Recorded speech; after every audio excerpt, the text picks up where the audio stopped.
আমি তো ভালোবাসি তোকে, লিখেছে সালমা চৌধুরী। আসিফ জান্নাতের ব্রেকফাস্ট প্রায় শেষের দিকে। এমন সময় আবির আর মেঘ এসেছে। আসিফের সাথে দু একটা কথা বলে খেতে বসেছে। আইরিন নিজের মতন খাচ্ছে আর মাঝে মাঝে জান্নাতকে এটা সেটা বলছে। হৃদ আর মিম পাশাপাশি বসে দুইজনের ভিন্ন প্রকার খাবারের নাম নিয়ে দুষ্টুমি করছে। কক্সবাজার আসতে আসতে হৃদের সাথে মিমের খুব ভালো একটা সম্পর্ক হয়ে গেছে। যদিও হৃদ মিমের থেকে বয়সে কিছুটা ছোট, তবুও তাদের বন্ডিং খুব ভালো। দুইজন দুজনকে তুই তুই করে বলে। হৃদ যেখানে যায় মিমকে ডেকে নিয়ে যায়, কিছু খেলে মিমকেও দেয়। আরিফ গতকাল ট্রেনে থেকে সবকিছু দেখছে, তখন সেভাবে কিছু মনে হয়নি, কিন্তু রাতের আড্ডার পর থেকে আরিফের মন ভার হয়ে আছে। কেন, কি হয়েছে, কি এর কোনো উত্তর আরিফের কাছে নেই। ভোর থেকে মন খারাপ যেন রাগে পরিণত হয়েছে। মিম আর হৃদের একসঙ্গে দেখলেই মেজাজ গরম হয়ে যাচ্ছে। খুব বেশি প্রয়োজন না হলে মিম আরিফের সাথে কথা বলা তো দূর, তাকিয়েও দেখে না। আর এই বিষয়টা আরিফের সহ্য হচ্ছে না। বেশ কয়েকবার মিমের সাথে কথা বলার চেষ্টাও করেছে, কিন্তু মিম আচ্ছা ওকে বলে কথা কাটিয়েছে। আরিফ অনেকক্ষণ অগ্নিদৃষ্টিতে তাকিয়ে থেকে আচমকা খাবার রেখে উঠে গেছে। আবেগ চোখ তুলে তাকিয়ে স্বাভাবিক কণ্ঠে জানতে চাইল, কিরে খাবি না? খিদে নেই ভাই। আরিফ হন করে চলে গেল। আসিফ, জান্নাত, আইরিন কয়েক সেকেন্ড তাকিয়ে থেকে আনমনে বলে উঠল, ওর আবার কি হলো? আরিফের ইচ্ছাকৃত খোঁচানোটা মিমের স্বভাব। আজও তেমন কিছু করছে না। তেমন কিছু কি করেছে কি না সেটা বুঝতেই মেঘ কিছুটা ঝুঁকে মিমকে দেখে নিল। মিম তখনও হৃদের সাথে গল্পে মেতে আছে। মিম স্বস্তির নিঃশ্বাস ছেড়ে খাওয়ায় মনোযোগ দিল। আবিরও বেশ মনোযোগ দিয়ে খাচ্ছে। এক একটা আইটেম চেক করছে। ভালো লাগলে মেঘকে দিচ্ছে, আর ভালো না লাগলে আগেই দূরে সরিয়ে দিচ্ছে। আজ সবাই সেন্ট মার্টিন যাবে, তাই খাওয়া দাওয়া শেষ করেই যে যার মতন রেডি হতে চলে গেছে। মেঘ লাগেজ খুলে একটা একটা করে শাড়ি আর ড্রেস বের করে আবিরকে দেখাচ্ছে। বন্যা আর তানভীর কিছুটা দেরি করে রিসোর্টে ফিরেছে। নাস্তা শেষ করে বন্যার যে রুমে ঢুকবে অমনি হৃদের মুখোমুখি হলো। হৃদ কপাল কুঁচকে জানতে চাইল, কোথায় গিয়েছিলে? কাছেই। আমাকে নিয়ে গেলে না? আমাকে না নিয়ে তুমি কার সাথে গিয়েছিলে? বন্যা উত্তর দেওয়ার আগেই তানভীর এসে গম্ভীর কণ্ঠে বলল, বন্যা তুমি রুমে যাও, আমার শালার সাথে বোঝাপড়া আমি করে নিচ্ছি। কে কার শালা? তোমার বোন আমার বউ হলে তুমি আমার কি হবে? শালা, কিন্তু আমার বোন তো আপনার বউ না। আজ না হলে ভবিষ্যতে তো হবে। হৃদ চোখ ঘুরিয়ে বন্যার দিকে তাকাতেই উচ্চ শব্দে ডাকলো, আপু। বন্যা মৃদু হেসে রুমে চলে গেছে। হৃদ অসহায়ের মতন তাকিয়ে আছে। তানভীর হৃদকে নিয়ে রুমে গেছে। কিছুক্ষণ কথাবার্তা বলে দুইজন একেবারে রেডি হয়ে বেরিয়েছে। রিসর্ট থেকে বেরিয়ে বাকিদের জন্য অপেক্ষা করছে। মিম বের হতেই হৃদ মিমের দিকে তাকালো। মিম আজ আকাশি রঙের একটা গর্জিয়াস গাউন পরেছে। দেখে একদম পরীর মতন লাগছে। হৃদ প্রশস্ত আঁখিতে তাকিয়ে বলে উঠল, বেয়াই, তোকে তো পুরাই নায়িকা লাগছে। মিম একগাল হেসে বলল, ধন্যবাদ। আমি যে তোর বেয়াই হই এটা তুই কিভাবে জানলি? ছোট আপু তোর ভাইকে পছন্দ করে, আর তোর ভাইও। হ্যাঁ জানি। আমি আর মেঘ আপুই তো ভাবিকে প্রপোজ করেছিলাম। রিক শক্ত গলায় প্রশ্ন করলো, তার মানে তুই আগে থেকে সব জানতি? হ্যাঁ, আমি কেন? এখানকার সবাই জানে, বন্যা ভাবি, আর তোকে তো এই কারণেই আনা হয়েছে। কি? জি। আবির তৎক্ষণাৎ মিমের মাথায় গাঁঠা মেরে রাগী স্বরে বলল, পচা মেয়ে কোথাকার। আরিফ পেছন থেকে এসে রাগান্বিত কণ্ঠে হুঙ্কার দিল, হৃদ, মিমকে একদম ছোবে না। মিম চমকে উঠে পিছনে ঘুরল, ওষ্ঠ উল্টে মাথায় হাত বোলাতে বোলাতে আরিফের দিকে তাকালো। আরিফ আরিফের গম্ভীর মুখভঙ্গি দেখে মিম সহসা ভ্রু কুঁচকালো। হৃদও কিছু বুঝতে পারছে না, নির্দ্বিধায় মুখ করে বলল, সরি। টেকনাফ থেকে মোটামুটি বড় একটা ট্রলার নিয়ে সেন্ট মার্টিনের উদ্দেশ্যে রওনা দিল। মেঘ, বন্যা, জান্নাত তিনজনই আজ শাড়ি পরেছে। আবিরও পাঞ্জাবি পরেছে। আইরিন তাদের পার্সোনাল ফটোগ্রাফার, বিভিন্ন স্টাইলে ছবি তুলে দিচ্ছে। মিম মেঘের ফোন দিয়ে কয়েকটা ছবি তুলে ভয়ে ভয়ে ফোন ব্যাগে রেখে চুপচাপ বসে পড়েছে। হৃদ আর আইরিন কাছাকাছি বসা। প্রথমে আনন্দে লাফিয়ে ট্রলারে উঠলেও মিম এখন ভেতরে ভেতরে খুব ভয় পাচ্ছে। আবিরা ছবি তুলতে মনোযোগী, তাই মিম ওদের বিরক্ত করতে চাইছে না। ঢেউয়ের নিমিত্তে চলল ট্রলার। কম্পিত হলেও মিম বারবার কেঁপে উঠছে। আরিফ আর হৃদ পাশাপাশি তাকিয়ে প্রকৃতি উপভোগ করছে। মিম ওদের কাছাকাছি এসে ভারী কণ্ঠে বলল, ওই হৃদ, সর, আমি এখানে বসবো। হৃদের সঙ্গে আরিফও তাকিয়েছে। হৃদ সরে যাবে, আরিফ তার আগেই বলে উঠল, এদিকে এসে বসো। মিম হৃদের দিকে তাকিয়ে আছে। ঢেউয়ের ধাক্কায় ট্রলার কাঁপুনিতে মিম পড়ে যেতে নিলে আরিফ সঙ্গে সঙ্গে মিমের হাত ধরে নিজের পাশে বসালো। ভয়ে মিমের হাত পা সহ পুরো শরীর থরথর করে কাঁপছে। আরিফ মিমের হাতটা ছেড়ে দিতে নিলে ছাড়ল না। মিম কম্পিত হাতটা আরো শক্ত করে ধরে মোলায়েম কণ্ঠে শোধালো, ভয় লাগছে? হ্যাঁ, কিছু হবে না, ভয় পেও না। খানিক বাদে ট্রলার আবারও কেঁপে উঠল। মিম সহসা অপর হাতে শার্টের উপরে দিতে আরিফের হাত খামচে ধরে। আরিফ শীতল চোখে মিমের উদ্বিগ্ন অননে চেয়ে আছে। সর্বক্ষণ ছটফট করা মেয়েটা ভীতিকর চেহারা দেখে আরিফ মৃদু হাসল, আস্তে করে বলল, তোমার না খুব সাহস? এই কি তবে সাহসের নমুনা? মিম আর চোখে তাকালো। আরিফের ঠোঁটে হাসি দেখে মিমও খুব রাগ হলো। আরিফের হাত ছেড়ে সহসা উঠে যেতে চাইল, কিন্তু আরিফের হাতের বন্দি হাতটাকে ছাড়াতে ব্যর্থ হলো। মিম গম্ভীর কণ্ঠে বলল, হাতটা ছাড়ো। এই হাত ছাড়া যাবে না। কেন? তোমার কিছু হয়ে গেলে আমার কি হবে? মিম ভ্রু কুঁচকিয়ে প্রশ্ন করল। মানে? আরিফ গলা খাকারি দিয়ে আস্তে করে বলল, তুমি আমার ঝগড়া করার একান্ত সঙ্গী। তোমার জন্য আমার মন সর্বদাই বন্দী। মিম কপাল কুঁচকে বিড়বিড় করল, তোমার কি মাথার সমস্যা? কি আবল তাবল বলছো? আরিফ মুচকি হেসে জবাব দিল, তুমি বললে পাগল হয়ে ঘুরবো সাজেকের ভেনিতে। তুমি বললে নীল দিগন্তে উড়বো সাদা রঙের ঘুড়িতে। মিম বেকুবের মতন কিছুক্ষণ তাকিয়ে থেকে অকস্মাৎ বলে উঠল, তুমি ভাই যা খুশি করো, আগে আমার হাত ছাড়ো। হাত ছাড়িয়ে যাবে কোথায়? চলো না স্বপ্নপুরীর গা ভাসায়। মিম তীক্ষ্ণ দৃষ্টিতে তাকিয়ে আর্তনাদ করলো, আমার হাত ছাড়ো। হাত ছাড়লে পড়ে যাওয়ার সম্ভাবনা আছে বাবু।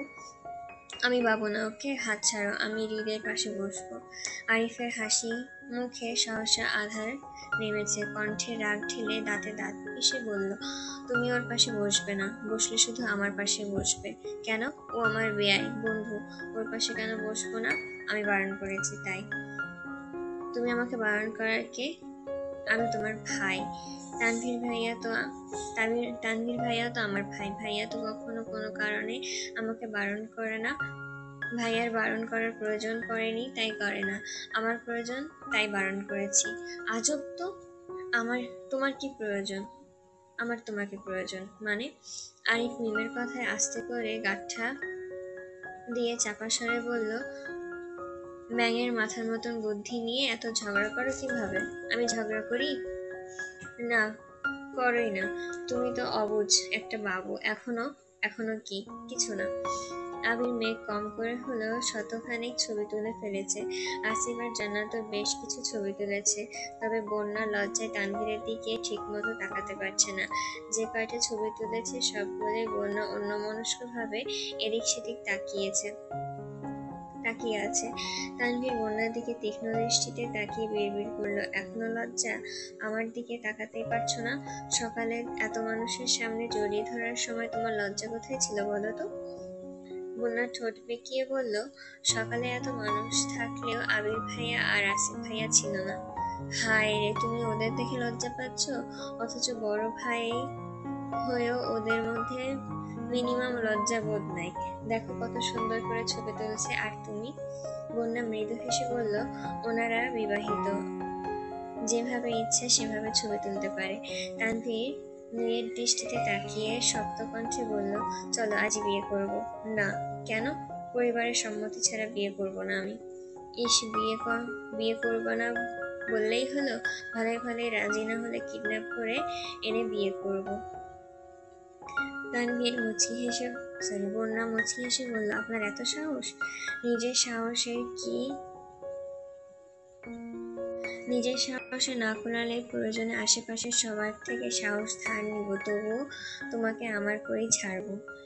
এতটা পথ জার্নিতে আবির এক সেকেন্ডের জন্য মেঘকে ছাড়ছে না। জান্নাত অনেকক্ষণ যাবৎ বিষয়টা লক্ষ্য করছে, তবে কিছুই বলছে না। ছবি তোলার শেষে জান্নাত অনুষ্ণ কণ্ঠে বলে উঠল, ভাইয়া, তুমি মেঘকে নিয়ে এত ভয় পাও কেন? আবির মেঘের দিকে এক পলক তাকিয়ে ঠান্ডা কণ্ঠে বলল, আজকে আকাশটা দেখেছ? চারিদিকে শুধু সাদা মেঘে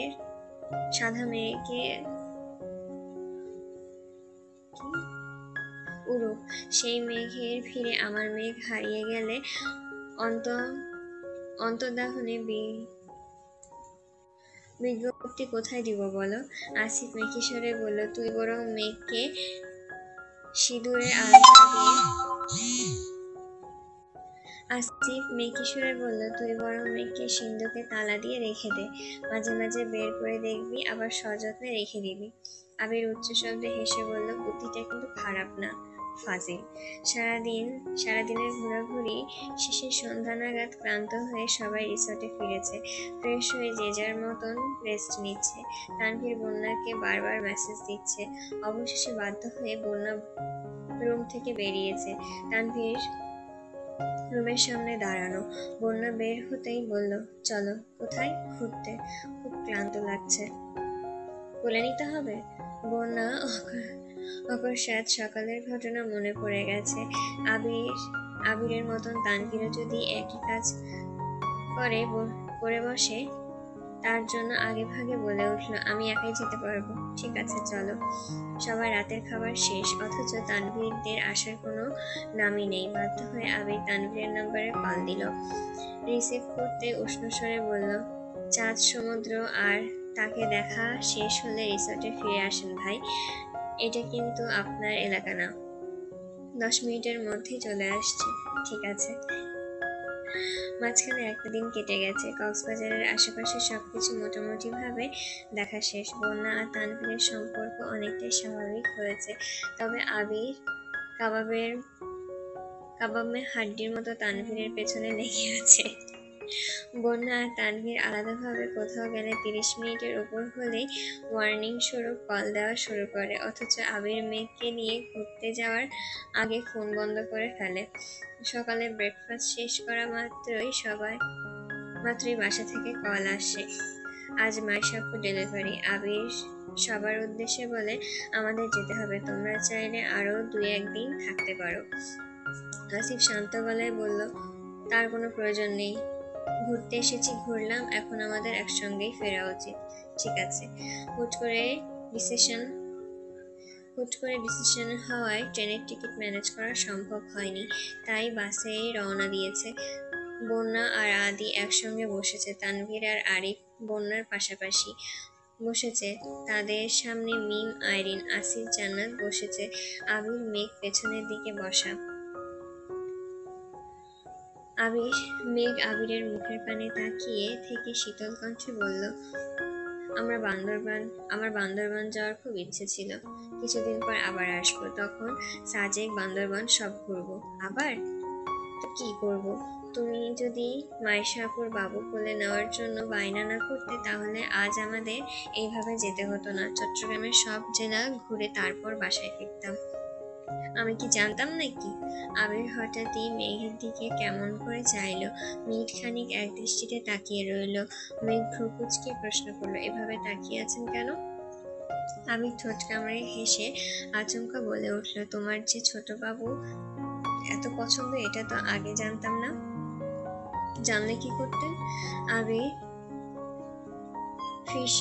ফিসফিস করে বলল, মাইশাপুর মা হওয়ার আগে তোমাকে আম্মু ডাক শোনাতাম। মেঘ রাগী স্বরে বলল, আপনার কি একটু লজ্জা নাই? লজ্জা থাকা কি জরুরি বউ? হ্যাঁ, খুব জরুরি। তুমি একটু দেবে? আমি কি দেব? লজ্জা। উফ, আমি আপনার সাথে বসবই না। আবির নিঃশব্দে হেসে বলল, বাচ্চামি স্বভাব ছাড়ো। বাচ্চামি স্বভাব না ছাড়লে কিন্তু আম্মু হতে পারবা না। মেঘ চোখ রাঙিয়ে তাকিয়ে বলল, দোহাই লাগে, বাসে অন্তত এমন কথা বলবেন না। আবির উদাসীন কণ্ঠে বলল, ঠিক আছে, বাকি কথা রাতে হবে। মেঘ জানালার বাইরে তাকিয়ে প্রাকৃতিক দৃশ্য উপভোগ করছে। আবির চোখ বন্ধ করে সেটে হেলান দিয়ে বসে আছে। কয়েক মিনিট যেতেই মেঘ অতর্কিতে আবিরের দিকে ঘুরল। আবির কিছু সময় নীরবতায় মেঘের বুকে কেমন যেন মোচড় দিয়ে উঠেছে। মেঘ আবিরকে এক পলক দেখে আবিরের কাছাকাছি চেপে বসে আবিরের বুকে মাথা রাখলো। আবির তৎক্ষণাৎ মেঘকে নিজের সাথে জড়িয়ে নিয়েছে। আবিরের দুষ্টুমিতে অতিষ্ঠ হলেও মেঘ আবিরের নীরবতা একদম সহ্য করতে পারছে না।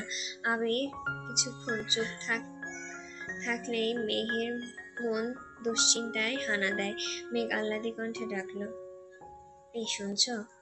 বলো, একটা গান গাও এখন। হ্যাঁ, কি গান? তোমার ইচ্ছা। আবির আস্তে করে গলা ঝেড়ে গুনগুন করে গাইতে শুরু করলো, তুমি সাগর নীলিমা নাও, তুমি মেঘের বরষা নাও, তুমি শুধু আবিরের ময়না, ময়না, তুমি আবিরের ময়না। অন্যদিকে বন্যা আর হৃদ দুইজনেই ঘুমাচ্ছে।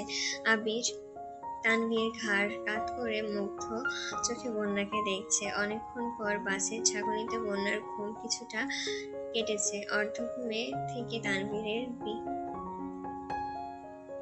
বিমোহিত চাহনি দেখে লজ্জায় চোখ সরিয়ে নিয়েছে। তানভীর তখনও এক দৃষ্টিতে চেয়ে আছে। পরিস্থিতির জন্য মুখ ফুটে কিছু বলতেও পারছে না। আবিররা বাসায় এসে কোনো মতে ফ্রেশ হয়ে সরাসরি হসপিটালে চলে গেছে। মাইশা আপুর হাজবেন্ড ওটি রুমের বাইরে অপেক্ষা করছে। পাশে একটা কেবিনে আবিরের মামি, আব্বু, আম্মু, মালা, সাকিব সহ মাইশার শ্বশুর বাড়ির কয়েকজন বসে আছে। আবিরের মামা বাড়ির দিকে মাইশার বেবি প্রথম। সবার চোখে মুখে দুশ্চিন্তার ছাপ। মেঘ এতক্ষণ খুশিতে থাকলেও সবার অবস্থা দেখে এখন ভয় পাচ্ছে। মেঘ বোধশক্তি হওয়ার পর এই প্রথম কারোর ডেলিভারির মুহূর্তে হসপিটালে উপস্থিত হয়েছে। সময় পেরিয়ে যাচ্ছে, কিন্তু ভেতর থেকে বাবুর কান্না শোনা যাচ্ছে না। ভয়ে মেঘের কলিজা পর্যন্ত শুকিয়ে গেছে। এক মুহূর্তের জন্য নিজেকে মাইশা আপুর জায়গায় চিন্তা করতে অতর্কিতে মেঘের মাথা ঘুরতে শুরু করেছে। মেঘ কেবিনে ঢুকে মালিহা খানের পাশে বসে কয়েক ঢোক পানি খেয়ে নিল। মালিহা খান মেঘের মাথায় হাত বুলিয়ে শান্ত গলায় বলল, টেনশন করিস না। মেঘ শীতল চোখে তাকিয়ে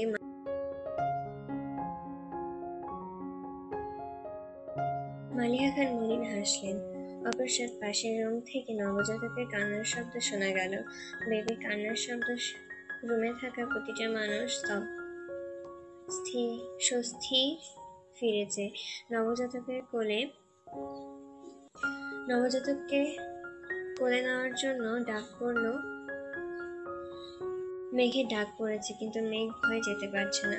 মেঘ কোনো মতে শক্ত গলায় বলল, ভাইয়া, বাবুকে আপনি কোলে নিন প্লিজ, আমি নিতে পারবো না। মাইশাপুর হাজব্যান্ড মেঘকে কয়েকবার ডেকেছে, কিন্তু মেঘের হাত পা সহ পুরো শরীর কাঁপছে। মাইশার হাজব্যান্ড বাবুকে কোলে নিয়ে এসে মেঘের মুখোমুখি দাঁড়িয়েছে। মেঘকে উদ্দেশ্য করে কোমল স্বরে কোমল কণ্ঠে বলল, মেঘ, তুমি বলেছিলে বাবুকে কোলে নেবে, অন্ততপক্ষে একবারের জন্য নাও। মেঘ আবিরের দিকে তাকালো। আবির মৃদু হেসে চোখের ইশারায় দিল। মেঘ বিছানায় বসে দুহাত বাড়িয়েছে। মাইশার হাজবেন্ড সঙ্গে সঙ্গে বাবুকে কোলে দিল। লাল টুকটুকে ছোট একটা বাবু মেঘের কোলে অঝরে কাঁদছে। দু একবার চোখ খোলার চেষ্টা করে ব্যর্থ হয়েছে, ফের কাঁদতে শুরু করেছে। কিছু সময়ের জন্য মেঘের সর্বাঙ্গে কালবৈশাখী ঝড় মুখোমুখি হলো। অজানা এক ভয় আর আতঙ্কে মেঘের দু চোখ টলমল করছে। বাবুর দিকে তাকিয়ে থাকতে থাকতে হঠাৎ চোখের পানি জমে জমে বাবুকে ঘোলাটে দেখাচ্ছে। মালিহা খান মেঘের অবস্থা কিছুটা আন্দাজ করতে পেরে বাবুকে কোলে নিয়ে মাইশার আম্মু আর শাশুড়ির কাছে নিয়ে গেল। বাবুর কান্নায় বাড়ির সবার হইচই মেঘ সহ্য করতে পারছে না। মেঘের মাথা নিচু করে কেবিন থেকে বের হয়ে গেল। আবিরও এক দৌড়ে বেরিয়েছে। মেঘের কাছাকাছি দাঁড়িয়ে চোখ মুছে আস্তে আস্তে শান্ত কণ্ঠে বলল, এই মেঘ। মেঘের কান্নার জন্য মেঘের কথা বলতে পারছে না। আবির ফের বলল, কি হয়েছে তোর? মেঘ কাঁদতে কাঁদতে শুধু বলল, মা হওয়া কত কষ্টের। আবির নিঃশব্দে হেসে বলল, এই কষ্টের আড়ালে সীমাহীন সুখ লুকিয়ে আছে। মেঘ ক্রন্দনরত নয়নে তাকিয়ে আবির নড়ে উঠল। সহসা স্বাভাবিক কণ্ঠে বলল, ঠিক আছে, সরি। তুমি মানসিকভাবে প্রস্তুত না হওয়া পর্যন্ত আমি বাবুর কথা আর বলবো না। এবার তো কান্না থামাও প্লিজ। তানভীর, মিম, আরিফ, আসিফরা কিছুক্ষণ পরে হাসপাতালে এসেছে। সবাই বাবুকে দেখছে আর যে যার মতন গিফট দিচ্ছে। কিছুক্ষণের মধ্যে মাইশা আপু কেবিনে শিফট করা হয়েছে।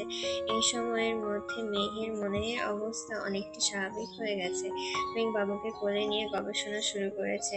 এক সময় আবিরও মেঘের সঙ্গে সঙ্গ নিল। বাবুর নাম, নাক, ঠোঁট কার মতো হয়েছে সব নিয়ে তর্ক বিতর্ক লেগেছে।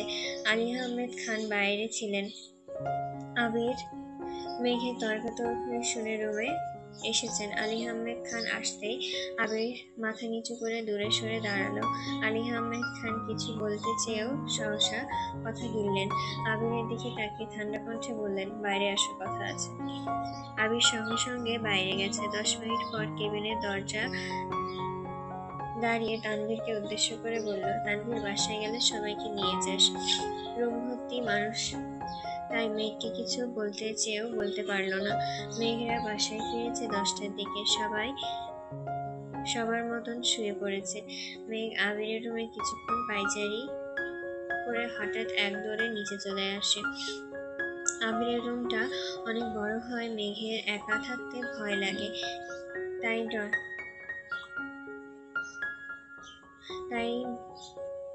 ড্রয়িং রুমে চলে এসেছে। টিভি দেখতে দেখতে আবিরকে কয়েকবার কল দিয়েছে, কিন্তু আবির কল রিসিভ করছে না। মেঘ এক পর্যায়ে সোফাতেই ঘুমিয়ে পড়েছে। প্রায় 12টার দিকে মালিহা খান টিভির শব্দে রুম থেকে বেরিয়ে এসেছেন। মেঘ সোফায় ঘুমাতে রেখে ঘাড় ঘুরিয়ে তাকালেন। আবিরের আব্বু চাচ্চু কেউই এখনো বাসায় ফেরেনি। মালিহা খান মেঘের মাথায় হাত বুলিয়ে আস্তে করে ডাকলো, মেঘ, এই মেঘ। এখানে ঘুমাচ্ছিস কেন? রুমে ভয় লাগে। কেন? জানি না। মালিহা খান সোফার একপাশে বসলেন। মেঘকে নিজের উরুতে শুইয়ে দিয়ে চুলে হাত বোলাতে বোলাতে বললেন, মাইশার বাবু দেখে ভয় পেয়েছিস? হ্যাঁ, সংসার জীবন বড়ই কঠিন মা। এই জীবনে ভয়কে জয় করতে করে চলতে হবে। আবির এখনো ফেরেন ফিরেছেন ফিরছে না। ও সরি, আবির এখনো ফিরছে না কেন জানি না, কল রিসিভ করছে না। আচ্ছা তুই ঘুমা, আমি তোর মাথায় হাত বুলিয়ে দিচ্ছি। মেঘ কিছুক্ষণ ঘুমানোর চেষ্টা করে হঠাৎই ডাকলো, বড় আম্মু বল, একমাত্র ছেলের বউ হিসেবে তোমার কি আমাকে পছন্দ?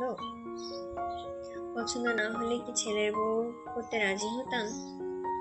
এখন ঘুমানোর চেষ্টা কর, না হয় মাথা ব্যথা করবে। কিছু সময়ের মধ্যেই মেঘ ঘুমিয়ে পড়েছে। 10-12 মিনিটের মধ্যে আবির দৌড়ে বাসায় ঢুকেছে। মালিয়া খানকে সোফায় বসে থাকতে দেখে পা থামিয়ে ধীর গতিতে আগায়। আম্মুর কোলে ঘুমন্ত মেঘকে দেখে আবির অপ্রত্যাশিতভাবে হেসে ফেলে। আবিরের হাসি দেখে মালিয়া খান রাগান্বিত স্বরে হুঙ্কার দিলেন, তোর দায়িত্ববোধ কি কোনোদিনও আসবে না? আসবে। কবে আসবে? বিয়ের পর এত রাত করে কেউ বাসায় ফিরে? মেয়েটা এমনিতেই ভয় পায়, তার উপর তুইও নিরুদ্দেশ হয়ে গিয়েছিস। তোর বউকে দেখে রাখার দায়িত্ব কি আমার? আবির মুচকি হেসে বলল, সরি। তুই যে বিয়ে করেছিস এটা কি তোর মনে থাকে না? থাকে তো। তাহলে তোর আব্বু কোথায়? চাচুরা বা কোথায়? আসছে। কোথায় গিয়েছিলি? আব্বু এসে সব বলবে। আমি আপাতত ওকে নিয়ে যাচ্ছি। চাচু এসে মেয়ের এই অবস্থা দেখলে আমার খবরই আছে। আবির ঝটপট মেয়েকে কোলে নিয়ে রুমে চলে যাচ্ছে। আজ শুক্রবার, বন্যার বোনের কাবিন হবে, তাই বন্যাদের বাসায় সকাল থেকেই রান্নার আয়োজন চলছে। কাছের আত্মীয় স্বজনরা ইতিমধ্যে চলে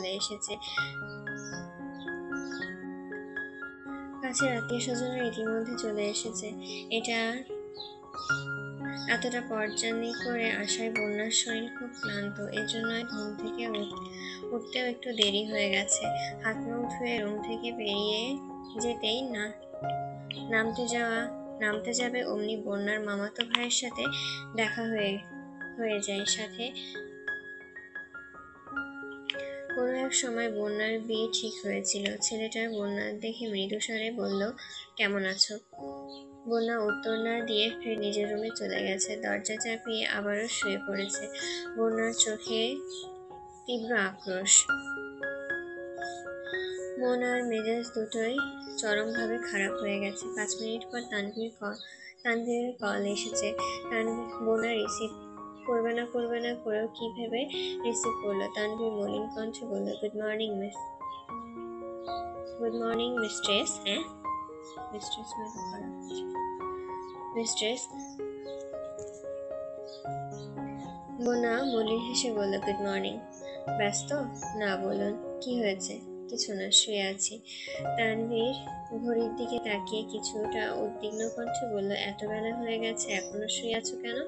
শরীর কি বেশি খারাপ? না। কি হয়েছে? তেমন কিছু না। আপনি কল দিয়েছেন কেন? বন্যার ভারী কণ্ঠে কথাবার্তা শুনে তানভীর শঙ্কিত হলো। পরপর ধীর কণ্ঠে জানতে চাইল, বাসায় কি কোনো সমস্যা? না। বলো।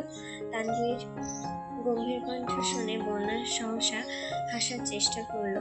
মৃদু স্বরে বলল, আপনি অল্পতে এত সিরিয়াস হয়ে যান কেন? আপুর বিয়ে হয়ে যাচ্ছে, সেজন্যই মনটা একটু খারাপ। এখন বলুন, মেঘ মিমদের নিয়ে কখন আসছেন? আমি বোধহয় আসতে পারবো না। কেন? ভাইয়া বলল আমাকে নিয়ে কোথায় যাবে, কিছুক্ষণের মধ্যেই বের হতে হবে। তুমি চিন্তা করো না, বোনরা সময় মতন পৌঁছে যাবে। বন্যা মলিন স্বরে বলল, আপনি আসবেন না? ইচ্ছে তো ছিল, কিন্তু ভাইয়ার কথা অমান্য করে যেতে পারবো না। তবে সুযোগ পেলে অবশ্যই আসবো। আচ্ছা। তানভীর ফোন কেটে দিয়েছে। বন্যা ফোন থেকে গতকালের তোলা একটা ছবি বের করে শীতল চোখে তাকিয়ে তানভীরকে দেখছে। কিছুক্ষণ পর বন্যার বোন রুমে আসে। আপুকে দেখে বন্যা আতঙ্কিত হয়ে ফোন রেখে দিয়েছে। বন্যার বোন বন্যার মাথার কাছে বসে আস্তে করে বলল, কি হয়েছে তোর? কিছু না। মন খারাপ? বন্যা নিরেট ঢোক গিলছে। বন্যার বোন মাথায় হাত বুলিয়ে শান্ত কণ্ঠে বলল, মামারা তোর বিয়ের আলোচনা তুলেছে, তাদের ছেলের অতীত ভুলে আমরা যেন আবার চিন্তা করি। বন্যা কপাল কুঁচকে তাকিয়ে আছে, বুকে অজানা ভয় হানা দিচ্ছে, চোখের কোণে পানি জমতে শুরু করেছে। বন্যার বোন কিছুক্ষণ তাকিয়ে থেকে কোমল কণ্ঠে ডাকলো, বন্যা, তুই কি তানভীরকে পছন্দ করিস?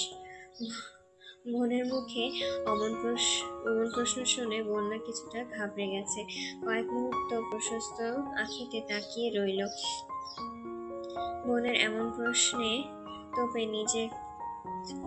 নিজেকে সামলাতে না পেরে হঠাৎই বোনকে জড়িয়ে ধরে কান্না শুরু করলো। বন্যার বোন মাথায় হাত বুলিয়ে দিতে দিতে উদ্বিগ্ন কণ্ঠে বলল, হ্যাঁ কি না বল। বন্যা তখনও অঝরে কেঁদেই যাচ্ছে। বন্যা কাঁদতে কাঁদতে বলল, আমি না চাইতেও ওনাকে ভালোবেসে ফেলেছি আপু, আমি ওনাকে ছাড়া অন্য কাউকে বিয়ে করতে পারবো না। বন্যার বোন দীর্ঘ নিঃশ্বাস ছেড়ে আস্তে করে বলল, আমি জানতাম, অবশ্য সেই দিনের আচরণ দেখেই আমার সন্দেহ হয়েছিল। বন্যা ঘন ঘন শ্বাস ফেলছে। বন্যার বোন আবারও জিজ্ঞাসা করলো, মেঘ জানে? মেঘ, মিম, আমির ভাইয়া সবাই জানে। তাহলে মুখ ফুলিয়ে শুয়ে আছিস কেন? নিচে চল। মামারা আশ্চর্য, ওদের জন্য আমাদের জীবন থেমে থাকবে নাকি? ওনারা হীরার টুকরো ছেলে জন্য হীরার খুঁজতে থাকুক, আমরা রূপা নিয়ে সুখে থাকবো। কি বলিস? বন্যা অনস্র হাসলো ও অনম্র হেসে বলল, ঠিক আছে।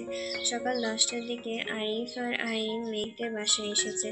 যেহেতু মাহমুদা খান এখনো খান বাড়িতেই আছেন, সবার সঙ্গে টুকটাক কথা বলে আরিফ চুপচাপ মিমের রুমের সামনে এসেছে। দরজায় টোকা দিয়ে ধীর কণ্ঠে বলল, আমি কি আসতে পারি? মিম চোখে কাজল দিচ্ছিল। কাজল দেওয়া থামিয়ে কিছুটা ঝুঁকে আরিফকে দেখে স্বাভাবিক কণ্ঠে বলল, তুমি আসবো কিনা বলো, আসো। আরিফ রুমে ঢুকে চারিদিকে নজর বুলিয়ে মিমের দিকে তাকালো। মিম নিঃশব্দে ভ্রু নাচাতেই আরিফ মুচকি হাসলো। মিমের ঠোঁট বাঁকিয়ে শক্ত কণ্ঠে বলল, আমার রুমে কেন এসেছো? ঝগড়া করতে? তুমি কি আমাকে শুধু ঝগড়াতেই মনে হয়? হ্যাঁ, এখন বলো কেন এসেছো? তোমাকে দেখতে। মিম দু হাতে নিজের দুগালে হাত রেখে ঘন ঘন পল্লব ঝাপটে বলল, দেখেছ? আরিফ মুচকি হেসে বলল, তোমাকে খুব সুন্দর লাগছে। মিম সঙ্গে সঙ্গে হাত নামিয়ে সন্ধিহান দৃষ্টিতে তাকিয়ে বলল, ওই তোমার মনে কি চলে? আমাকে তোমার হাব ভাব আমার একদমই ভালো লাগছে না। আমি কিন্তু ভাইয়াকে বিচার দেব। কি বিচার দেবে? বলবো যে তুমি আমার সাথে অসভ্যতামি করছো। ভাইয়া যখন তোমার পা ভেঙে হকি খেলবে তখন বুঝবে। আরিফ জিভ দিয়ে ঠোঁট ভিজিয়ে তপ্ত স্বরে বলল, পা কবে ভাঙবে জানিও, তাহলে প্রস্তুতি নিতে সুবিধা হবে। ফাউল কথা বাদ দিয়ে যাও এখান থেকে, নয়তো সত্যি সত্যি বিচার দেব। আরিফ পকেট থেকে 2 ডজন লাল রঙের কাচের চুড়ি বের করে বিছানার উপরে রেখে শান্ত গলায় বলল, খুব শখ করে তোমার জন্য চুড়িগুলো নিয়ে এসেছি, তুমি পরলে খুশি হব। আরিফ দরজা পর্যন্ত গিয়ে আবারও থামলো, আর চোখে মিমের দিকে তাকিয়ে ফের বলল, তোমাকে আজকে অন্যরকম সুন্দর লাগছে, কারো নজর না লাগে যেন। মিম কপাল কুঁচকে তাকিয়ে আছে। আরিফ চলে গেছে। মিম ড্রেসিং টেবিলের আয়নার দিকে তাকালো। লজ্জায় আর কোণঠায় মিমের উজ্জ্বল দৃষ্টতা আরো বেশি ঝলমল করে উঠল। আরিফকে নিয়ে এখনো সেভাবে কিছু ভাবিনি মিম। দুজনের সম্পর্কটাও খুব বেশি মধুর নয়। এই বেলায় 2বার ভালো কথা বললে ও বেলায় ঝগড়াও লেগে যায়। তাই আরিফের এই হঠাৎ পরিবর্তন মিমের কাছে অস্বাভাবিক লাগছে। মিম 2 জোড়া কাচের চুড়ি হাতে নিয়ে কিছুক্ষণ দেখে আবারও রেখে দিল। প্রায় 4টার দিকে আবির তানভীরকে নিয়ে বন্যাদের বাসার সামনে আসলো। বাইক থেকে নামতেই আবির চটজলদি পকেট থেকে টিস্যু বের করে তানভীরের মুখ মুছে বুঝতে লাগলো। আবিরের কাণ্ড দেখে তানভীর হতবিহ্বল।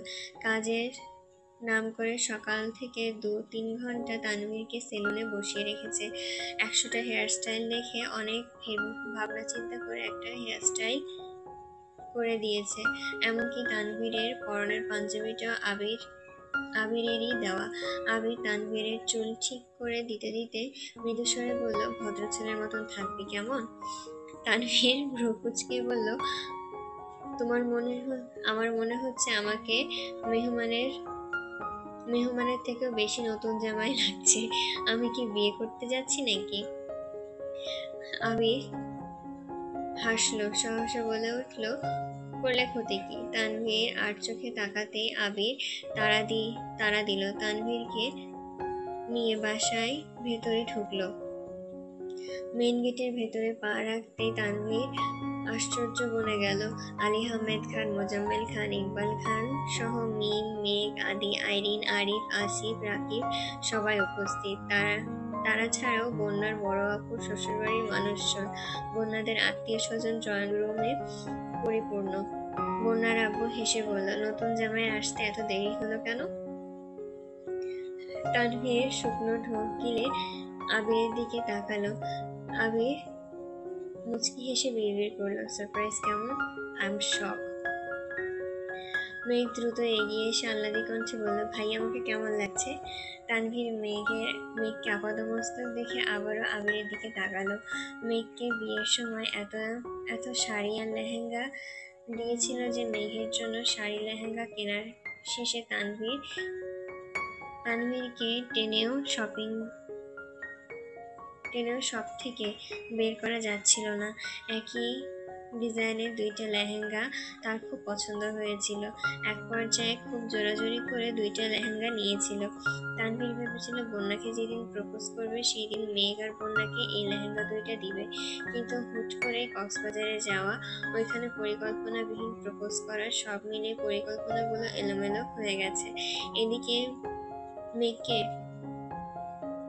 মেঘের ইচ্ছে ছিল তানভীরের বিয়েতে বন্যা আর মেঘ দুজনেই লেহেঙ্গা পরবে। তাই আবির বাধ্য হয়ে তানভীরের কেনা লেহেঙ্গা 2টো দিয়েছে। আবির ধীর কণ্ঠে বলল, আমার কিছু করার ছিল না। তুই খুব ভালো করে জানিস তোর বোনের বায়নায় কাছে আমি আবির নাথিং। আলী আহমেদ খান ভারী কণ্ঠে ডাকলো, ভেতরে আসো। তানভীর কিছুটা সামনে এগিয়ে সবাইকে সালাম দিল। সবার কথায় সোফায় গিয়ে বসলো। আশেপাশের সবাই অদ্ভুত দৃষ্টিতে তানভীরকে দেখছে। কি হচ্ছে, কি হতে চলেছে সেটা পুরোপুরি আন্দাজ করতে না পারলেও তানভীর কিছুটা হলেও আন্দাজ করতে পেরেছে। বন্যার আব্বু চাচুরা ওনারা তানভীরকে টুকটাক প্রশ্ন জিজ্ঞাসা করছে। তানভীর ধীর কণ্ঠে উত্তর দিচ্ছে, তবে গলা প্রচন্ড বেগে কাঁপছে। আব্বু আর বড় আব্বুর দিকে তাকিয়ে বিন্দুমাত্র সাহসও অবশিষ্ট নেই। আবির তানভীরের ঠিক পেছনে দাঁড়ানো। বন্যার আব্বু সবার উদ্দেশ্য করে বলল, পরিচিত করিয়ে দিই, সে সাফিয়াউদ্দিন খান তানভীর ওরফে তানভীর খান। সবার উপস্থিতিতে একটা কথা বলতে চাই। বড় মেয়ের সাথে সাথে আমি আমার ছোট মেয়ে মেহনাজ মুনতাহা বন্যার সাথে তানভীরের বাগদান সম্পন্ন করে রাখতে চাচ্ছি। গতকাল রাতে অলক্ষিতভাবে সিদ্ধান্ত নেওয়ার কারণে সবাইকে আগে কিছু জানাতে পারিনি। বন্যার আব্বুর কথা শুনে তানভীরের বুক ধুকপুক করছে। মনে যত সাহস ছিল সব যেন সেকেন্ডের মধ্যেই উধাও হয়ে গেছে। তানভীর মাথা নিচু করে আস্তে করে ঢোক গিলল।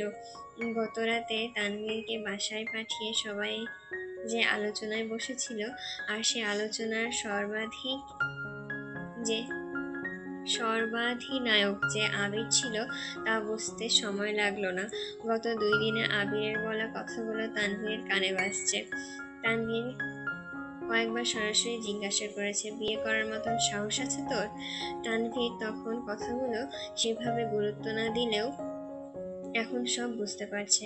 তানভীরের খুব ইচ্ছে করছে আবিরকে জড়িয়ে ধরতে, কিন্তু এত মানুষের ভিড়ে সেটাও করতে পারছে না। বন্যার মামাতো ভাই এক দৃষ্টিতে তানভীরের দিকে তাকিয়ে আছে, সুপ্ত ক্রোধ চোখে উপচে পড়ছে তার। বিষয়টা তানভীরের চোখে না পড়লেও আবিরের চোখে ঠিকই পড়েছে। আবির ছেলেটার দিকে মিটিমিটি হাসছে। ছেলেটার নজর আবিরের দিকে পড়তে আবির সহসা দাঁত বের করে নিঃশব্দে হাসলো। ছেলেটার সূক্ষ্ম নেত্রে তাকিয়ে কয়েক সেকেন্ডের মধ্যেই চোখ সরিয়ে নিল। 10 থেকে 15 মিনিট আলাপচারিতার শেষে বন্যার বোনকে ডাকা হলো। দুই বোন একসঙ্গে নামছে। বন্যার বোনের পরনে বেনারসি শাড়ি আর বন্যার পরনে তানভীরের কিনে দেওয়া সে লেহেঙ্গা। ওদের সাথে মিম, আইরিন আর মেঘও নামছে। তানভীর ঘাড় ঘুরিয়ে তাকানোর সঙ্গে সঙ্গে হৃদয় জুড়ে হিমশীতল হাওয়া বয়ে গেল। তানভীর ভারী তানভীর হয়ে গেল। বন্যা ভারী মেকআপ না দিলেও লেহেঙ্গার সাথে মানানসই ভাবেই সেজেছে। মিষ্টি কালারের লেহেঙ্গাটার সাথে ম্যাচিং চুড়ি, অল্প স্বল্প গয়নাও পরেছে। চোখে কাজল আর ঠোঁটে গাঢ় লিপস্টিক দিতেও কৃপণতা করেনি আজ। এই অকল্পনীয় অপরূপা সাজে মেয়ে বন্যাকে দেখা মাত্রই নিজের অজান্তে তানভীরের ঠোঁটে প্রশান্তের হাসি ফুটেছে। হৃদয়ে বইছে বসন্তের প্রেমময় হাওয়া। মনের ভেতর থেকে শুধু একটা কথাই বের হচ্ছে, she is my better half. Tanvir নিষ্পলক চাহনি দেখে আবির অতর্কিতে তানভীরের কাঁধে হাত রেখে আস্তে আস্তে আঙ্গুল নাড়াচ্ছে। তানভীর সঙ্গে সঙ্গে চোখ সরিয়ে স্বাভাবিক হয়ে বসেছে। একটা সোফাতে বন্যারা দুই বোন পাশাপাশি বসা। তানভীর বন্যার পাশে বসেছে আর বন্যার বোনের পাশে তার হবু জামাই, হবু হাজবেন্ড। মোজাম্মেল খান চোখের ইশারা দিতেই আবির পকেট থেকে একটা আংটির বক্স বের করে দিল। মেঘ ততক্ষণে দূরে থাকলেও এখন আবিরের পাশে এসে দাঁড়িয়েছে। আবির তাকাচ্ছে না দেখে মেঘ আবিরের হাতে চিমটি কাটলো। আবির মেঘের দিকে তাকিয়ে ভ্রু নাচাতেই মেঘ বিড়বিড় করে বলল, আমাকে কেমন লাগছে বললেন না তো। মেঘের কপালে উল্টে যাওয়া টিকলিটা ঠিক করে দিতে আবির অত্যন্ত ধীর কণ্ঠে বলল, তুমি তমুসার বুকে অনুদান আলোক ছটার হলেও আবিরের হৃদয়ে নিরন্তন দীপ্তির মেলা। মেঘ হালকা ধমকে স্বরে বলল, আপনার প্রশংসা ছিল নাকি? এটা প্রশংসা ছিল নাকি অবজ্ঞা? আপাতত অবজ্ঞায় ভাবো, প্রশংসাটা না হয় রাতের জন্য তোলা থাকলো। আবিরে ঠোঁট কামড়ে হেসে আলগোছে চোখ টিপল। মেঘ মুখ ফুটে প্রশস্ত নেত্রে তাকাতেই দুই হাতে আবিরের হাত খামচে ধরেছে। এর মধ্যে তানভীর বন্যার বাগদান সম্পন্ন হয়ে গেছে। বন্যার বুক ফুলিয়ে শ্বাস টেনে পরপর দীর্ঘ নিঃশ্বাস ছেড়ে নিজের অনামিকা আঙ্গুলের দিকে তাকালো। অন্তর্নিহিত অনুষঙ্গে বন্যার দু চোখে চিকচিক করছে। তানভীরের সাথে বিয়ের কথা সকাল পর্যন্ত জানত না বন্যা। বন্যার বোন হৃদের মুখ থেকে তানভীরের কথা শুনেই বন্যাকে সকালে জিজ্ঞাসা করেছিল। তবে এর কিছুক্ষণ পর মিমরা আসাতে বাড়ির পরিবেশ বদলে গেছে। পরিশেষে বন্যার আব্বু গতরাতের আলোচনার কথা বন্যাদের জানিয়েছে। এত সহজে সবকিছু ঠিকঠাক হয়ে যাবে এটা বন্যা কল্পনাও করতে পারেনি। আপাতত বাগদান সম্পন্ন হলেও তানভীরের জব হওয়ার পর অনুষ্ঠান করা হবে। তানভীর সবার দিকে একবার নজর বুলিয়ে অকস্মাৎ বন্যার কানের কাছে ফিসফিস করলো, তোমাকে চেয়েছিলাম আমি ভোরের স্বপ্নের মাঝে, আবৃত অনুভবের নিমিত্তে পেয়ে গেছি গোধূলির লগ্নের আগেই। বন্যা আর চোখে তানভীরের দিকে তাকালো। তানভীরের নেশাত্মক দৃষ্টি আদল অকৃপণ হাসি দেখে বন্যার ওষ্ঠযুগল কিছুটা প্রশস্ত হলো। বন্যার চোখ নামিয়ে মৃদুস্বরে বলল, সরি। সরি বলছো কেন? আমার আমার ফোন মেঘের কাছে, তাই আপনাকে আগে জানাতে পারিনি। ভালোই হয়েছে জানাওনি, আগে জেনে গেলে হয়তো এত সুন্দর অনুভূতিটা মিস করে যেতাম। বন্যা শীতল চোখে ফের তাকালো তানভীরের সাথে চোখাচোখি হতেই নিজের চোখ নামিয়ে নিয়েছে। তানভীর কয়েক মুহূর্ত তাকিয়ে থেকে উষ্ণ স্বরে বলল, দৃষ্টি দৃষ্টিকে জানিয়ে দাও, তানভীর আজ থেকে শুধু বন্যার। মনের সব ভয় ভীতি শঙ্কা ভুলে যেতে চাই নিরালয়। ছাদে খাবারের আয়োজন করা হয়েছে, বড়দের খাবার খাওয়ানোর জন্য নিয়ে গেছে। আত্মীয় স্বজনের ভিড় কমতেই তানভীর অকস্মাৎ উঠে গিয়ে আবিরকে জড়িয়ে ধরল। আকস্মিক ঘটনায় আবির কিছুটা অবাক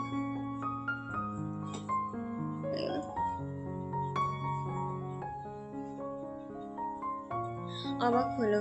কয়েক মুহূর্ত পর আবিরও জড়িয়ে ধরল। তানভীর অধীর কণ্ঠে বলল, অসংখ্য ধন্যবাদ ভাইয়া। তোমাকে অসংখ্য ধন্যবাদ। আমি না চাইতেই তুমি আমার জীবনের সবচেয়ে দামি গিফটটা আমাকে দিয়ে দিলে। তোমার এই অনুকূল্য আমার কোনোদিনও ভুলবো না। ভালোবাসি ভাইয়া, খুব ভালোবাসি। আমি স্বাভাবিক কণ্ঠে বলল, তুই আমার জন্য এত ঝড়ঝাপটা সহ্য করেছিস, তার কাছে এই উপহার কিছুই না। তবে হ্যাঁ, 2 বছর আগে তোর বউকে আমাদের বাড়িতে নিচ্ছি না। আমার বউয়ের বৌবৌফিন শেষ হলে তবে তোর বউকে ঘরে তুলবো। ঠিক আছে, তুমি যা বলবে তাই হবে। তানভীরের হাস্যোজ্জ্বল চেহারা আর আবেগী কণ্ঠে শুনে মেঘ অভিমানী কণ্ঠে বলল, এখন সব ভালোবাসা ভাইয়ের জন্য। আমি যে এত বছর বান্ধবীকে আগলে রেখেছি, প্রপোজ করেছি, বিয়ের জন্য এত চিল্লাচিল্লি করেছি, এগুলো কিছুই না। তানভীর আবিরকে ছেড়ে হাসি মুখে মেঘের দিকে তাকালো। আলতো হাতে মেঘকে বুকে জড়িয়ে আদরের কণ্ঠে বলল, তুই তো আমার সবকিছু। তুই পৃথিবীতে এসেছিলি বলেই আমি তানভীর পৃথিবীর শ্রেষ্ঠ একটা বোন পেয়েছি। তুই এসেছিলি বলেই আমি আবির ভাইয়ার মতন ভাই পেয়েছি, আর বন্যার মতন একজন জীবনসঙ্গী পেয়েছি। আমার জীবনে তুই সবচেয়ে দামি। সারা জীবন ভালোবাসি বললেও তোর প্রতি আমার ভালোবাসা অন্তু ঘটবে না। তবুও বলছি বোনা, আমি তোকে সীমাহীন ভালোবাসি। মেঘ আহ্লাদি কণ্ঠে বলল, আমার চোখে তুমি পৃথিবীর সেরা ভাই। তুমি আমার জীবনে না থাকলে আমি বোধহয় ভালোবাসার সঠিক অর্থ বুঝতাম না। আমিও তোমাকে সীমাহীন ভালোবাসি ভাইয়া। রাকিব শক্ত কণ্ঠে বলল, হ ভাই, ভালোবাসা সব তোদেরই। আমরা ভাই বোনের জলে ভাইসা আসছি নাকি আসিফ? জি ভাই, আমারও তাই মনে হয়। তানভীর মেঘকে ছেড়ে সবার উদ্দেশ্যে বলল, আমি তোমাদের সবাইকে ভালোবাসি। আরিফ ঠাট্টার কণ্ঠে বলল, সবার মধ্যে কি ভাবিও আছে নাকি ভাই? তুমি সরাসরি বলতে পারছো না বলে আমাদের নাম নিচ্ছ, তাই নাকি?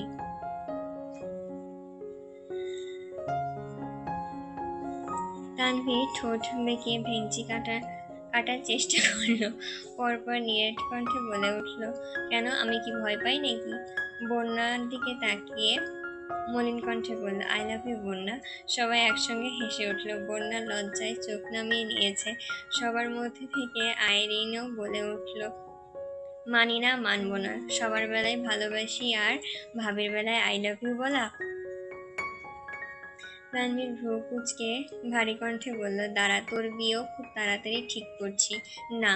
মেঘ বন্যাকে টেনে এনে তানভীরের পাশে দাঁড় করিয়ে তানভীরের হাতের উপরে বন্যার হাত রাখল। তার উপর নিজের হাত রেখে মলিন কণ্ঠে বলতে শুরু করলো, আজ থেকে আমার বেবিটা তোমার। তাই বলে এটা ভেবো না যে আমি আমার বেবিটাকে ছেড়ে দেব। তুমি যদি ইচ্ছাকৃত আমার বেবিকে কষ্ট দাও তাহলে এর ফল খুব খারাপ হবে। আর হ্যাঁ, আমার ভাইও আমার, আমার বেবিও আমার, তাই তোমাদের দুইজনের উপর আমার অধিকার সবচেয়ে বেশি, বুঝেছো? বন্যা আর তানভীর একসঙ্গে বলল, জি আপু, বুঝেছি। তানভীর মেঘের হাতের উপরে নিজের হাত রেখে নিরেট কণ্ঠে বলল, আর আমার বউয়ের উপরে আমার অধিকার সবচেয়ে বেশি, বুঝেছো?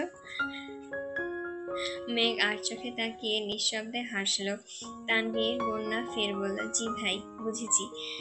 রাকিব হুট করে বলে বসলো, মেঘের জন্মের পর থেকে মেঘের উপর তো তোর অধিকারই সবচেয়ে বেশি। মেঘের সাথে কেউ কথা বলা তো দূর, মেঘের দিকে কেউ তাকালে তোর মেজাজ 626 হয়ে যেত।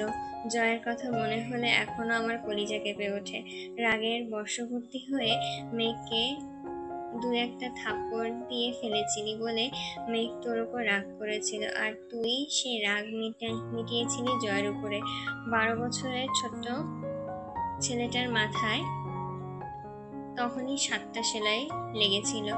জয় জয়কে মেরে নিজের রাগ কমাতে পারলেও মেঘের রাগ কমাতে পারিসনি। মেঘের রাগ কমাতে পারলি না। মেঘের রাগ ভাঙানোর চেষ্টায় নিজেকে ভেঙে চুরে নতুন করে তৈরি করলি। তুই বাইরে থেকে বদলে গেলি, কিন্তু মেঘের প্রতি আবেগ আর নিজের রাগের নিয়ন্ত্রণ করতে পারলি না। যে শুনলে সেই জয় আবারও মেঘের সাথে যোগাযোগ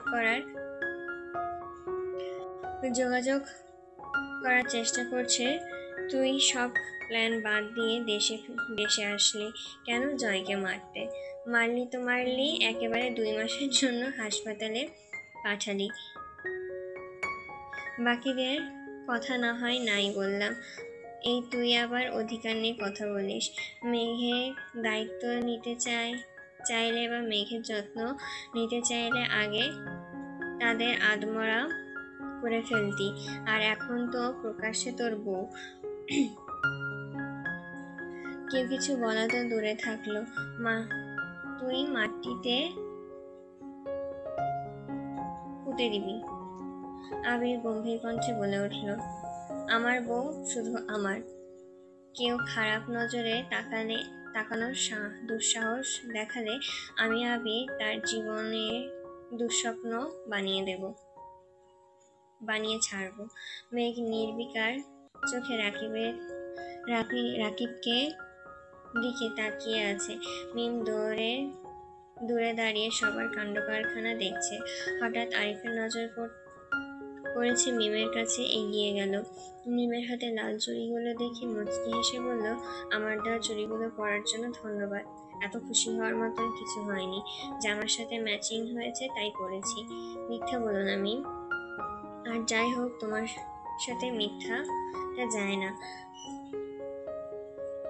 মিম চোখ তুলে তাকালো। আরিফের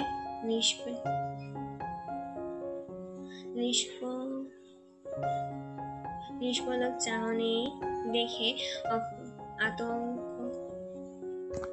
আতঙ্ক আর কুণ্ঠায় চোখ সরিয়ে নিল। মিম বারবার বলেছিল এই চুড়িগুলো পরবে না, তবুও শেষ পর্যন্ত পরেছে। কেন পরেছে নিজেও বুঝতে পারছে না।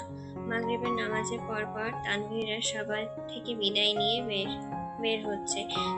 বন্যার আব্বু, আবিরের আব্বু চাচুকে এগিয়ে দিতে বেরিয়েছে। রিদ, আদি, মিম, আরিফরা আগেই বেরিয়ে গেছে। মেঘ আর আবির, বন্যার আম্মু, মামিরাও অন্যান্যদের সাথে কথা বলছে। তানভীরদের এগিয়ে দিতে বন্যা গেটের বাইরে সরু গলি পর্যন্ত এসেছে। তানভীর কিছুটা সামনে চলে গিয়েছে। আচমকা কিছু ভেবে পেছনে ঘুরল। বন্যাকে দূরে দাঁড়িয়ে থাকতে দেখে এক ছুটে এসে বন্যাকে জড়িয়ে ধরল। অনাকাঙ্ক্ষিত ঘটনায় বন্যার শরীর ঝাঁকুনি দিয়ে উঠেছে। বুকের ভেতর হৃৎপিণ্ডটা অস্বাভাবিকভাবে কম্পিত হচ্ছে। তানভীর কয়েক সেকেন্ড ব্যবধানে বন্যার কপালে, গালে অগণিত কিস করে ফেলেছে। বন্যা নিস্তব্ধ চোখে চেয়ে তানভীরের পাগলামি দেখছে। তানভীর আচমকা বন্যার মাথার দেওয়া ঘুমটা এক সাইড টেনে বন্যা সহ নিজের মাথায় ঢেকে নিল। বিদ্যুতের বাতির আলোতে বন্যার ভীতিকর চেহারা অল্প বিস্তর দেখা যাচ্ছে। তানভীর বন্যার কাছাকাছি আসতেই বন্যার নিঃশ্বাস এলোমেলো হয়ে যাচ্ছে। তানভীরের নিঃশ্বাস বন্যার ঠোঁটে লাগছে। বন্যার ঠোঁটে অপ্রত্যাশিত ভাবে কাঁপছে। তানভীর সহসা বন্যার কম্পিত অধর নিজের দখলে নিয়ে নিল। বন্যার সঙ্গে সঙ্গে চোখ বন্ধ করে তানভীরের পেটের দুপাশে চেপে ধরেছে। আবির আর মেঘ সবাই থেকে বিদায় নিয়ে বের হতেই এই দৃশ্য দেখলো। মেঘ ঠিকমতো বোঝার আগেই আবির এক হাতে মেঘের চোখ ধরে নিয়ে সামনে এগিয়ে গেছে। মেঘ তপ্ত স্বরে বলল, চোখ ধরেছেন কেন? এসব দৃশ্য দেখার বয়স হয়নি তোমার। একটু দেখে ফেলি। এই ফাজিল। তানভীর তোমার বড় ভাই হয় না? বন্যা তোমার বান্ধবী হয়। দেখি না একটু। আবির দাঁতে দাঁত চেপে বলল, নির্লজ্জের মতন কথা বলো না। আপনি খুব খারাপ। তাই ঠিক আছে, খারাপের রূপ না হয় রাতে দেখাবো। এখন চলো। বিয়ের পর থেকে আবির অফিস সম্পর্কিত কোনো মাথা ব্যথা নেই। রাকিব আর রাসেল কোনো রকমে অফিস টানছে। আবিরকে কিছু বলার মতন অবস্থায় নেই, কারণ আবির অন্য এক জগতে আছে। অবশেষে আবির আজ অফিসে যাবে, যদিও স্বইচ্ছায় না। আবির মেঘকে বিয়ের আগে থেকে একটা মিটিং আটকে আছে। সেই মিটিং এর জন্য আজ বাধ্য হয়ে যেতে হচ্ছে। আবির ফ্রেশ হয়ে ওয়াশরুম থেকে বের হতেই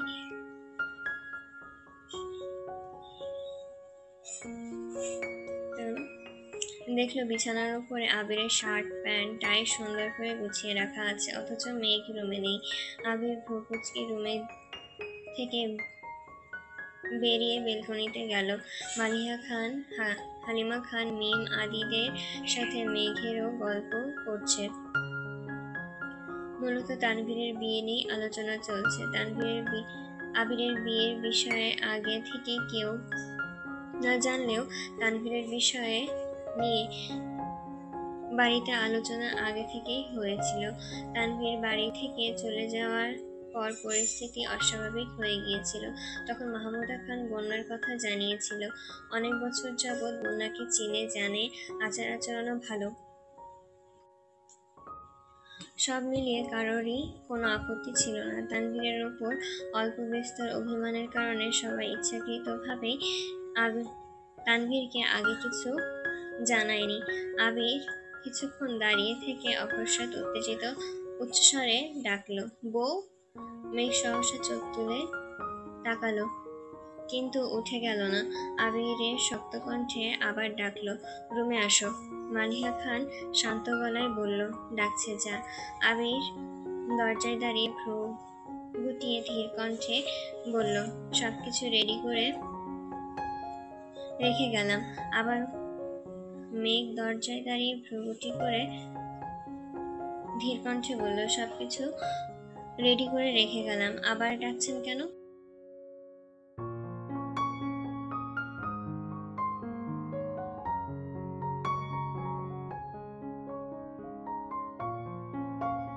আমি অফিসে যাওয়ার আগ পর্যন্ত তুমি আমার চোখের সামনে থাকবে। এখন টাইটা পরিয়ে দাও। মেঘ তখনও দরজায় হেলান দিয়ে দাঁড়িয়ে আছে। আবির জিজ্ঞাসা করলো, টাই বাঁধতে পারো না? মেঘ মৃদু হেসে বলল, এই দায়িত্বটা যে আমার নিতে হবে এটা খুব ভালো করে জানতাম, তাই আগে ভাগেই শিখে ফেলেছি। Good girl. আবির রেডি হয়ে অফিসের উদ্দেশ্যে রওনা দিয়েছে। মেঘ আবিরকে এগিয়ে দিয়ে আবারও রুমে ঢুকলো। বিয়ের ঝামেলা, কক্সবাজার, ভাইয়ের বিয়ে সব মিলিয়ে ব্যস্ততায় আবিরের রুমটাকে এখনো আপন করে নিতে পারেনি। মেঘের জামা কাপড় প্রায় সবই এখনো মেঘের রুমে রয়ে গেছে। মেঘ সেগুলো টুকটাক গোছাচ্ছে। সকাল থেকে তানভীরের কোনো খোঁজ নেই। আবির কিছু দূর যাওয়ার পর তানভীরের নম্বরে কল দিল। তানভীর কল রিসিভ করতে আবির জানতে চাইল, কোথায় গেছিস? মুন্সিগঞ্জ। ওইখানে কি করছিস? বউ নিয়ে এসেছি। বাহ, অসাধারণ। এটা অসাধারণ না ভাইয়া, খুব সাধারণ। সাবধানে থাকিস, ঠিক আছে? মেঘ গুনগুন করে গান গাইছে আর আপন মনে ওয়ার্ড্রপে জামা রাখছে। জামার মাঝখান থেকে একটা ওড়না নিচে পড়ে গেছে। ওড়না তুলতে গিয়ে অকস্মাৎ বেডের নিচে একটা বড় লাগেজ চোখে পড়ল। মেঘ তেমন একটা গুরুত্ব না দিয়ে আবারও কাজে মনোযোগ দিল, কিন্তু মনের ভিতরে কেমন যেন কৌতূহল জেগেছে। কিছুক্ষণ পর মেঘ বেডের নিচ থেকে লাগেজটা বের করলো। লাগেজের তালা দেখে চাবি খুঁজতে লাগলো। অবশেষে চাবির বোঝা থেকে লাগেজের চাবি বের করে লাগেজটা খুললো। লাগেজে ভর্তি জিনিসপত্র দেখে নিজের অজান্তে কপাল কুঁচকে কয়েক স্তর ভাঁজ ফেললো। উপর দিয়ে দু একটা জিনিস সরাতে আশ্চর্য নয়নে তাকালো। মেঘের ছোটবেলার জামা, ছোট ছোট কিছু খেলনা সহ আরো অনেক জিনিস। কয়েকটা জিনিস তুলতে একটা শাড়ি চোখে পড়লো। গাঢ় নীল রঙের অসম্ভব সুন্দর একটা শাড়ি, যার উপরে একটা চিলকুট লেখা। আমি জানি না তুই দেখতে কেমন হয়েছিস, তবে আমার কল্পনায় তুই পরীর চেয়েও সুন্দর হয়ে গিয়েছিস। তুই ঠিক কতটা বড় হয়েছিস জানি না, শাড়ি পরলে তোকে কেমন লাগবে সেটাও জানি না, কিন্তু আমি ঠিকই কল্পনা করে নিয়েছি এই প্রথম নিজের টাকায় তোর জন্য শাড়ি কিনেছি। এই শাড়িতে তোকে খুব দেখতে ইচ্ছে করছে রে। নিজে আজ থেকে প্রায় 5 বছর আগের একটা তারিখ লেখা। মেঘ চিলকুটটা সরিয়ে জামার উপর দিয়ে কোনো রকম শাড়িটা পরলো। গাঢ় নীল রঙের শাড়িতে ড্রেসিং টেবিলের আয়নায় সত্যি সত্যি তাকে পরি দেখতে পেল। বাস্তবিক অর্থে পরি না হলেও আবিরের কল্পনার পরীর মতনই লাগছে। শাড়িটা অনেক বছরের আগের হওয়ায় নতুনের মতন নেই, তবুও মেঘের কাছে এটা যেন আকাশসম আবেগের কারণ। এতে আবিরের আবেগ ভালোবাসা জড়িয়ে আছে। মেঘ ধীরে ধীরে বাকি জিনিসগুলো দেখতে লাগলো। লাগেজে বেশ কিছু শাড়ি আছে, যেটা প্রতিটাই তারিখ সহ আবিরের লেখা চিলকুট লাগানো আছে। বিদেশে থাকাকালীন 7 বছর মেঘের কথা ভেবে যা যা কিনেছে, প্রতিটা জিনিস খুব যত্নে সেই প্যাকেট করে রেখেছে। একপাশে সব দেখে শেষ করার আগে মেঘের নজর আটকায় অন্য পাশের হাজারো রঙের কাগজের দিকে। মেঘ কয়েকটা রঙিন কাগজ হাতে নিল। প্রথমে কাগজের উপর এক কর্নারে পৃষ্ঠার নাম্বার লেখা। প্রথম পৃষ্ঠাতে অগোছালো অক্ষরে লেখা, যদি এমন হতো ঘুম ভেঙেই তোর আমার দূরত্বের কথা মন থেকে মুছে যেত, আমি আমার মেঘকে আবার আমার করে পেতাম, তবে কতই না ভালো হতো। অন্ততপক্ষে নির্ঘুম রাত কাটিয়ে তোকে না পাওয়ার আক্ষেপ বুকে চেপে একরাশ হাহাকার নিয়ে দেশ ছাড়তে হতো না মিসে কলিজা। দ্বিতীয় পৃষ্ঠায় লেখা, এই শহরে সব আছে, কিন্তু তোর গায়ের গন্ধ নেই। আবির যে তার মেঘকে ছাড়া একদমই ভালো নেই। 3, 4, 5 প্রতিটা পৃষ্ঠায় উল্টাচ্ছে। অতঃপর 23 নম্বর একটা পৃষ্ঠাতে আবার নজর স্থির হলো। পৃষ্ঠাতে লেখা, তুই এত নিষ্ঠুর কিভাবে হতে পারলি? আমাকে দূরে ঠেলে সত্যি কি ভালো আছিস? কিন্তু আমি কেন পারছি না? 23 দিনেও কেন একবারের জন্য হাসতে পারছি না? চোখের সামনে শুধু তোর অভিমানী মুখটাই ভেসে উঠছে মেঘ। মানুষ তো কত ভুল করে, কই এত বড় শাস্তি কি কেউ পায়? আমাকে কেন এত বড় শাস্তি দিলি? কয়েক পৃষ্ঠার পর আরেকটা লেখা, এই দেশ আমার সব কেড়ে নিয়েছে মেঘ। আমার আমিটাকে হারিয়ে ফেলেছি। আমার জীবনে বিষণ্ণতা ছেয়ে যাচ্ছে। চারদিকে সবেতে বিরক্তি জন্মে গেছে। মেঘের দু চোখ টলমল করছে। মেঘের হাতে থাকা সব কাগজ পড়ে গেছে, বাতাসে উড়ে পৃষ্ঠাগুলো চলে যাচ্ছে। মেঘ কাছেই পৃষ্ঠাগুলো তুলে তাড়াতাড়ি করে লাগেজে রেখে লাগেজ আটকালো। দু একটা পৃষ্ঠা দূরে চলে যাচ্ছে। মেঘ পৃষ্ঠাগুলো উঠাতে উঠাতে রুমের মাঝ বরাবর চলে যাওয়ার পৃষ্ঠাটা ওঠাতে, ওইটাতে লেখা, পৃথিবীতে আমার প্রাপ্য সবকিছুর বিনিময় হলেও যদি তোর অভিমান ভাঙানো যেত, আমি আবির সব ছেড়ে আজই দেশে চলে আসতাম। বিশ্বাস কর, আমি আজকেই চলে আসতাম। আমি যদি একবারের জন্য বুঝতে পারতাম তোর গায়ে হাত তুললে তুই এতটা অভিমান করবি, তাহলে কোনোদিনও তোর গায়ে হাত তুলতাম না, দুঃসাহস দেখাতাম না। তোর অভিমান আমাকে ভেতর থেকে ধ্বংস করে ফেলেছে। এসব সহ্য করতে না পেরে যদি কখনো মারা যায়, তবে জেনে রাখিস আমি আবির আমৃত্যু তোকে ভালোবেসেছি, আর তোর অভিমানের কারণেই মরেছি। মেঘের দু চোখ বেয়ে অনর্গল পানি পড়ছে। পৃষ্ঠা যেই উঠতে যাবে তখনই নজর পড়ে সামনের দেওয়ালের দিকে। আগের রুমে অনেক জিনিসপত্র থাকায় এই দেওয়ালের প্রতি নজরই পড়েনি। এখনো রুম সম্পূর্ণ পরিষ্কার হওয়ায় দেওয়ালের কালো পর্দার উপরে মেঘের নজর আটকে গেছে। মেঘ মনে মনে ভীত হচ্ছে ঠিকই, কিন্তু কিছুটা কৌতূহলে কাজ করছে। জোরে নিঃশ্বাস টেনে এগিয়ে গেল পর্দা কাছে। এক সাইডে থেকে পর্দা টেনে দেওয়াল উন্মুক্ত করে দিল।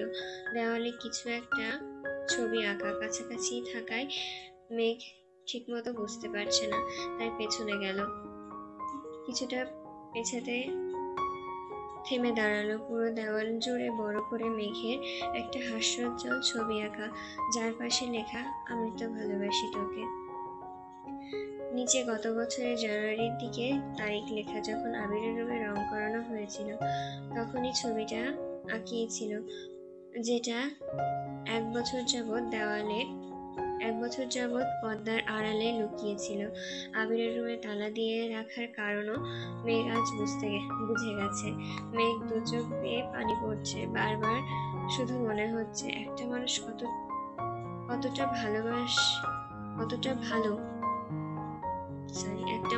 এতটা ভালো কিভাবে বাঁচতে পারে। মেঘ এক পা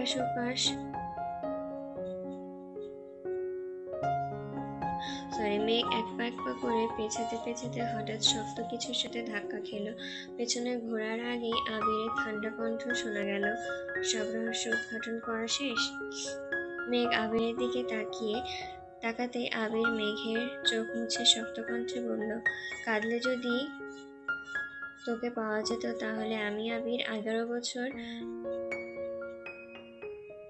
বছরে তোকে 100 কোটি বার আমার করে পেতাম। মেঘ অতর্কিতে আবিরের প্রশস্ত বুকে ঝাঁপিয়ে পড়ে অবাধে কাঁদতে লাগলো। যেই কান্নার কোনো অভিযোগ নেই, না পাওয়ার আক্ষেপ নেই, আছে শুধু আবিরের অসীম ভালোবাসা। এই কান্নার কষ্ট নেই, এই কান্নার সুখে। এই কান্না কষ্টের নয়, এই কান্নার সুখে। পৃথিবীর বুকে আবিরের মতন একজন মানুষকে জীবন সঙ্গী হিসেবে পাওয়া সুখের। আবিরও মেঘকে বারণ করছে না, বরং শক্ত করে বুকে জড়িয়ে ধরে মোলায়েম কণ্ঠে বলল, ভালোবাসি মেঘ, আমৃত্যু ভালোবাসি তোকে। মিনিট দশেক পর রাকিবের কল আসে। আবির কল রিসিভ করতে রাকিব বলে উঠল, মিটিংয়ে আর মাত্র 30 মিনিট বাকি। কোথায় আছিস? লাঞ্চের পর মিটিং দে। হোয়াট? তুই না বের হয়েছিলি, এখন কোথায়? বউকে মিস করছিলাম, তাই বাসায় চলে এসেছি। এখন রাখি, কল দিয়ে বিরক্ত করবি না, অবশ্য কল দিলেও পাবি না। বাই। আবির মেঘের কানে নিরুৎ চুমু খেয়ে পুনরায় জড়িয়ে ধরে বলল, ভালোবাসি আহিয়ার আম্মু। মেঘ নাক টেনে ভেজা কণ্ঠে বলল, আমিও ভালোবাসি আহিয়ার আব্বু।